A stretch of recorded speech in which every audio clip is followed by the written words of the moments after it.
मी बनणार आहे बघा चहाचा मसाला। त्यासाठी मी काय काय घेतले ते तुम्हाला दाखवते।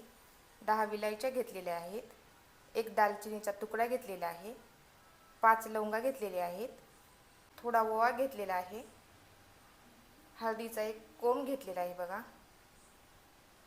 अद्रक घेतलेली आहे, अद्रकला शिलून घेतलेला आहे, थोडा पुदिना घेतलेला आहे, जायफळ घेतलेला आहे आणि गवती चहा घेतलेली आहे। मिक्सरचं भांडं घेतलेलं आहे। मिक्सरच्या भांड्यामध्ये गवती चहा कापून टाकायची,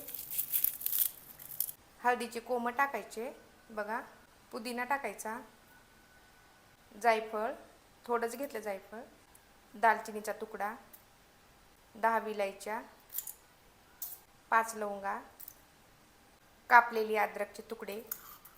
याच्यामध्ये मिरे नाही टाकायले कारण उन्हाळा असल्यामुळं मी, थोडा ओवा, मिक्सरला बारीक करून घ्यायचं।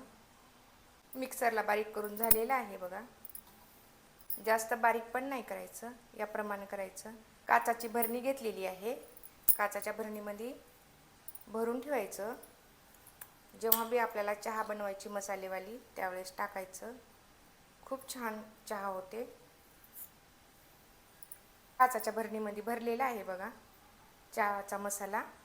आता याला ढक्कन लावायचं, असं गच्च ढक्कन लावायचं आणि फ्रीजमध्ये ठेवायचं। जेव्हा पण आपल्याला चहा बनवायची आहे तेव्हा 1 चमच टाकायचा आणि चहा बनवायची। असेच व्हिडिओ पाहण्यासाठी माझ्या चॅनलला सबस्क्राईब करा, व्हिडिओला लाईक करा आणि कमेंट करून सांगा चहाचा मसाला कसा झाला ते।